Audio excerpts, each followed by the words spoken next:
saya kaget gitu loh. Kok ada juga orang-orang Kristen yang masuk ke neraka gitu ya. Dan itu neraka tuh bentuknya seperti lorong gelap gitu ya. Gelap, lembab, pengap gitu ya. Dan itu semakin ke dalam tuh semakin gelap. Jadi di situ tuh banyak iblis yang bilang gini, Pak Pendeta, ayo khotbah Pak Pendeta. Kamu kan di dunia ini khotbah, kenapa di sini enggak? Bilang gitu ya. Saya tambah bingung lagi loh, Pak Pendeta kok ada yang masuk neraka gitu ya. Pak Pendeta yang hidupnya benar, yang kelihatannya hidupnya kudus, yang kelihatannya hidupnya suci kok masuk neraka gitu ya. Apalagi itu saya yang biasa-biasa aja, saya bilang gitu ya. Tuhan bilang gini, pendeta enggak bisa jalanin firman. Mungkin dia rajin ngabarin firman Tuhan, mungkin rajin memberitakan firman Tuhan, tapi dia sendiri enggak bisa jalanin gitu ya. Mungkin dia sendiri enggak ngerti apa yang dia perbuat di tempat lain gitu ya. Mungkin di atas mimbar bilang kudus, tapi di tempat lain punya simpenan, mungkin gelapin uang gitu ya. Nanti masuknya ke situ, ke neraka yang paling gelap ya. Jadi ketika pendeta itu berusaha keluar, terus diserobek mulutnya, di mukanya dicakar gitu ya, sampai mukanya itu tidak berbentuk gitu ya. Dan itu darah terus ngalir terus ya. Dan kemudian normal seperti sedia kala.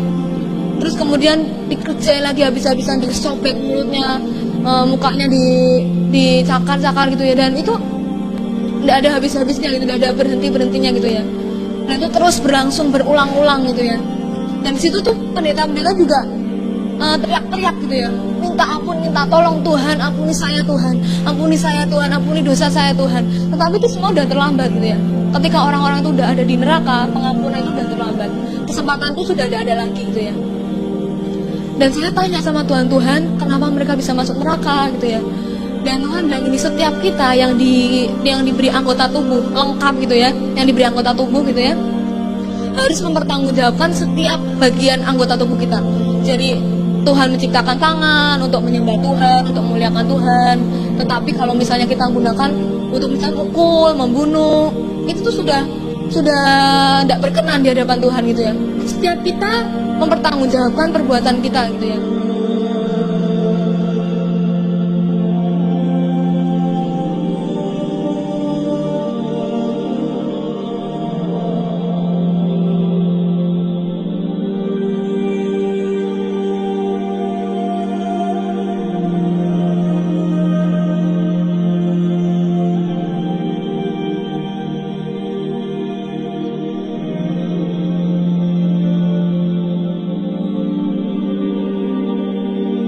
Bagi Tuhan kita.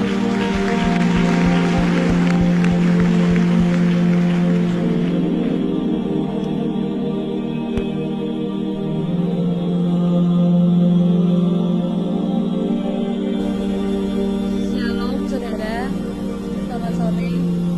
Saya mengucap syukur kalau sampai saat ini saya masih boleh ada, masih boleh diberi kesempatan Tuhan untuk hidup, untuk bersaksi, itu semuanya oleh karena kasih karunia Tuhan. Dan saya mau awali kesaksian saya, kejadiannya September tahun 2001. Ketika itu saya dan satu tim ya sedang berdoa bersyafaat di gereja. Dan saya sadar kalau saya masih ada di gereja, tapi saya juga bingung gitu ya, kok ada di tempat lain gitu ya. Jadi roh saya dibawa Tuhan ke tempat lain, dan tempat itu ngeri gitu ya, sangat mengerikan. Dan di sana tuh baunya bau busuk gitu ya, bau amis, bau darah, bau benda-benda kebakar gitu ya, baunya tidak karuan gitu ya, bau busuknya tidak karuan. Jadi kalau pasar ikan tuh kalah baunya sama bau neraka gitu ya. Dan saya di situ melihat berbagai hal yang mengerikan. Dan yang paling saya tidak tahan itu ceritanya, di sana banyak orang yang menjerit, minta tolong, minta ampun sama Tuhan. Mereka banyak yang bilang, Tuhan ampuni saya Tuhan, tolong saya Tuhan, ampuni saya Tuhan, saya sudah tidak kuat lagi di sini Tuhan, lepaskan saya Tuhan.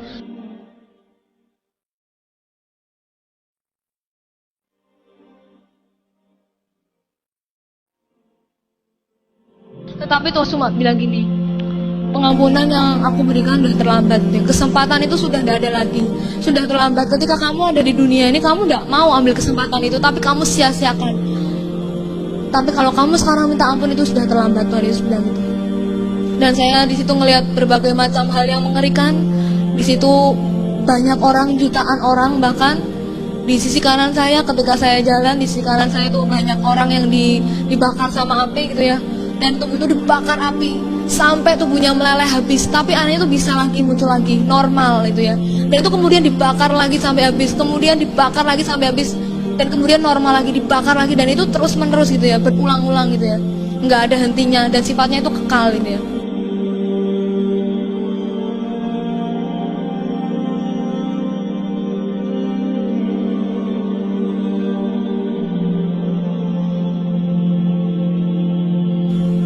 Dan di sebelah sisi kanan saya, ketika saya jalan, saya melihat jutaan orang juga itu digerogotin sama yang namanya ulat-ulat kecil gitu ya, ulat-ulat gitu ya. Jadi kalau di firman Tuhan dikatakan di sana tuh apinya tidak pernah padam, ulat-ulatnya tidak akan pernah mati, itu benar gitu ya. Jadi di sana tuh jutaan orang tuh teriak-teriak kesakitan, banyak yang dibakar api, banyak yang digerogoti ulat-ulat gitu ya. Dan itu tubuh itu digerogoti dari bawah sampai ke atas gitu ya. Habis tidak bersisa, tapi anehnya bisa timbul lagi, dan itu kemudian digerogoti lagi sampai habis, kemudian timbul lagi, dan itu terus menerus gitu ya. Dan saya lihat di sisi kanan saya yang digerogoti ulat itu kebanyakan itu dirinya Kristen, dan saya di situ lihat ngeri gitu ya, mereka tuh jerit-jerit minta tolong, minta ampun gitu ya. Tapi itu semua udah terlambat gitu ya. Dan kalau saudara mau tahu itu jalannya aja lembek gitu ya, jadi jalannya aja kayak ingus gitu ya. Jadi lembek, lengket, dan baunya tuh nggak karuan gitu ya. Dan warnanya warna busuk gitu ya. Dan ketika itu Tuhan cuma bilang gini sama saya, setiap kamu jumpai orang, terutama orang yang tidak percaya, kamu bersaksi, kamu cerita bahwa neraka itu benar-benar ada, bahwa surga itu benar-benar ada. Kalau mereka tidak percaya, tidak apa-apa. Kalau mereka percaya, itu lebih baik gitu ya. Dan Tuhan bilang gini, pokoknya kamu sampein aja, kamu cuma nyampein. Jadi kamu nggak usah bingung loh, Tuhan ini gimana, kalau mereka nggak percaya itu nggak usah bingung gitu ya. Tuhan bilang pokoknya kamu sampein, kalau mereka percaya ya puji Tuhan, kalau nggak percaya nggak apa-apa. Keputusan ada di tangan masing-masing gitu ya. Keputusan ada di tangan orang-orang yang mendengarkan kesaksian. Jadi ketika itu saya terus diajak jalan sama Tuhan, dan di situ seperti ada persimpangan gitu ya, jadi ke kiri dan ke kanan. Di situ bentuknya seperti sel-sel, jadi satu sel itu diisi satu orang, dan ada iblis-iblis juga di situ. Dan iblis-iblis di situ tuh ketawa gitu, kesenangan gitu. Dan di situ tuh banyak yang jerit-jerit, banyak yang nangis, banyak yang nggak tahan gitu ya akan siksaan yang ada gitu. Ada yang matanya dicungkil gitu ya, matanya dicungkil keluar gitu, sampai darah itu mengucur gitu ya, ngucur terus mengalir deras gitu. Tapi anehnya bisa timbul lagi, bisa muncul lagi mata yang baru, dan itu kemudian dicungkil lagi tuh sakitnya kayak apa gitu ya. Dan itu ada yang tangan yang dikuliti, ada tangan yang dipotong-potong. Kalau misalnya kita kena pisau sedikit aja perih gitu ya, darah ngalir dari tubuh kita tuh perih gitu ya. Apalagi itu gitu di neraka, dikuliti, tangannya dipotong-potong sampai darah itu mengalir deras gitu ya.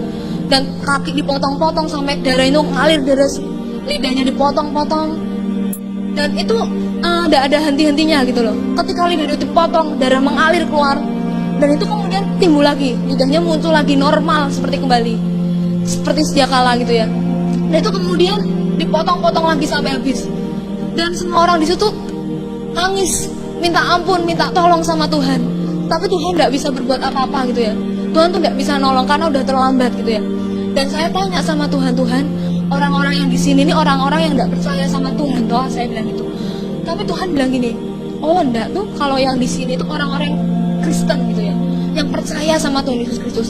Saya kaget gitu loh, kok ada juga orang-orang Kristen yang masuk ke neraka gitu ya. Dan saya tanya sama Tuhan, kenapa mereka bisa masuk neraka gitu ya. Dan Tuhan bilang gini, setiap kita yang diberi anggota tubuh lengkap gitu ya, yang diberi anggota tubuh gitu ya, harus mempertanggungjawabkan setiap bagian anggota tubuh kita. Jadi Tuhan menciptakan tangan untuk menyembah Tuhan, untuk memuliakan Tuhan. Tetapi kalau misalnya kita gunakan untuk misalnya mukul, membunuh, itu tuh sudah tidak berkenan di hadapan Tuhan gitu ya. Pokoknya setiap apa yang kita perbuat itu Tuhan ngerti. Mungkin mata buat memandang hal yang baik, buat menuntun kita untuk pergi ke tempat-tempat yang baik, untuk pergi ke gereja. Tapi matanya digunakan untuk misalnya menonton video porno, baca buku-buku yang tidak benar. Itu nanti Tuhan tahu gitu ya. Setiap kita mempertanggungjawabkan perbuatan kita gitu ya.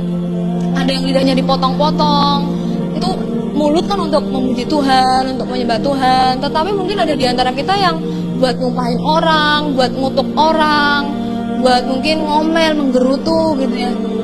Dan itu semua Tuhan tidak senang gitu, Tuhan tidak berkenan di hadapan Tuhan. Jadi setiap apa yang kita perbuat dengan anggota tubuh kita, Tuhan, walaupun mungkin kita di tempat yang paling terpencil sekalipun gitu ya, mungkin orang-orang tidak ngerti, tetapi terus ngerti gitu ya. Dan ketika itu saya diajak jalan terus masuk sama Tuhan. Dan kalau saudara mau tahu itu dindingnya itu juga sama gitu ya. Jadi dindingnya itu kayak ingus gitu ya, kayak umbel gitu ya. Jadi lengket-lengket gitu ya. Dan baunya minta ampun ya, bau busuknya minta ampun ya. Dan ketika itu saya jalan terus, saya diajak Tuhan ke tempat yang namanya pusatnya neraka gitu ya. Jadi ketika masuk terus ada seperti sumur kayak kawah belerang gitu. Dan di situ ada orang yang dekat dua-dua, ada yang perempuan sama perempuan, laki sama laki gitu ya. Dan saya tanya sama Tuhan, Tuhan ini nih kenapa kok dekat dua-dua gitu ya, kok perempuan sama perempuan, laki sama laki. Tuhan bilang gini, ini buat orang yang lesbian sama homoseksual gitu ya. Jadi orang yang di dunia ini homoseksual, lesbian, termasuk banci-banci gitu, waria itu nanti masuknya ke sana gitu ya. Mungkin mereka udah nyebut dirinya Kristen tapi masih homoseksual, lesbian, itu nanti masuknya ke sana gitu ya. Dan tidak jauh dari sana, dari tempat orang yang dihukum tadi, yang lesbian tadi, dan tempatnya masih sama di pusatnya neraka, itu juga ada orang-orang yang dihukum di kawah belerang ini, di pusatnya neraka. Itu buat orang-orang yang perdukunan gitu ya, buat orang-orang yang suka kedukun, suka cari pelarisan, mungkin sakit tidak sembuh-sembuh, tapi terus tidak percaya Tuhan lagi, kecewa sama Tuhan, terus perginya ke dukun, ke paranormal, ke suhu. Nanti itu tempatnya di sana gitu ya. Dan di situ juga di pusat neraka ada yang bentuknya seperti sel-sel. Jadi satu orang diisi satu sel diisi satu orang. Dan di situ tuh orang-orang tuh maaf kata alat kelaminnya tuh digerogoti ulat-ulat gitu ya. Digerogoti sampai habis, sampai darah tuh mengalir keluar terus. Kemudian digerogoti lagi. Dan itu normal lagi, tumbuh lagi, dan itu digerogoti lagi sampai habis gitu ya. Dan itu terus berulang, tidak ada habis-habisnya, tidak ada kata-kata berhenti, tidak ada kata-kata istirahat. Dan Tuhan bilang setiap kita yang mungkin nyebut dirinya Kristen tapi masih bermain-main dengan kekudusan, masih ke tempat-tempat yang tidak benar, mungkin dia punya istri tapi masih punya simpenan lain, itu nanti masuknya ke sana gitu ya. Seenaknya aja main-main dengan kekudusan, nanti masih ada waktu buat hidup. Padahal kan kita semua tidak ngerti kapan kita dipanggil pulang, kapan Tuhan Yesus datang gitu ya. Dan ketika saya terus diajak masuk lebih dalam lagi, dan itu neraka tuh bentuknya seperti lorong gelap gitu ya, gelap, lembab, pengap gitu ya. Dan itu semakin ke dalam tuh semakin gelap. Jadi di situ tuh banyak iblis yang bilang gini, Pak Pendeta, ayo khotbah Pak Pendeta, kamu kan di dunia ini khotbah, kenapa di sini enggak, bilang gitu ya. Saya tambah bingung lagi loh, Pak Pendeta kok ada yang masuk neraka gitu ya. Pak Pendeta yang hidupnya benar, yang kelihatannya hidupnya kudus, yang kelihatannya hidupnya suci kok masuk neraka gitu ya. Apalagi tuh saya yang biasa-biasa aja, saya bilang gitu ya. Tuhan bilang gini, pendeta nggak bisa jalanin firman. Mungkin dia rajin ngabarin firman Tuhan, mungkin rajin memberitakan firman Tuhan, tapi dia sendiri nggak bisa jalanin gitu ya. Mungkin dia sendiri nggak ngerti apa yang dia perbuat di tempat lain gitu ya. Mungkin di atas mimbar bilang kudus, tapi di tempat lain punya simpenan, mungkin gelapin uang gitu ya. Nanti masuknya ke situ, ke neraka yang paling gelap ya. Jadi ketika pendeta itu berusaha keluar, terus diserobek mulutnya, di mukanya dicakar gitu ya, sampai muka itu tidak berbentuk gitu ya. Dan itu darah terus ngalir terus ya. Dan kemudian normal seperti sedia kala. Terus kemudian dikerjain lagi habis-habisan, disobek mulutnya, mukanya dicakar-cakar gitu ya. Dan itu tidak ada habis-habisnya gitu, tidak ada berhentinya gitu ya. Dan itu terus berlangsung berulang-ulang gitu ya. Dan di situ tuh pendeta-pendeta juga teriak-teriak gitu ya, minta ampun, minta tolong, Tuhan ampuni saya Tuhan, ampuni dosa saya Tuhan. Tetapi itu semua udah terlambat gitu ya. Ketika orang-orang itu udah ada di neraka, pengampunan itu udah terlambat, kesempatan itu sudah tidak ada lagi gitu ya.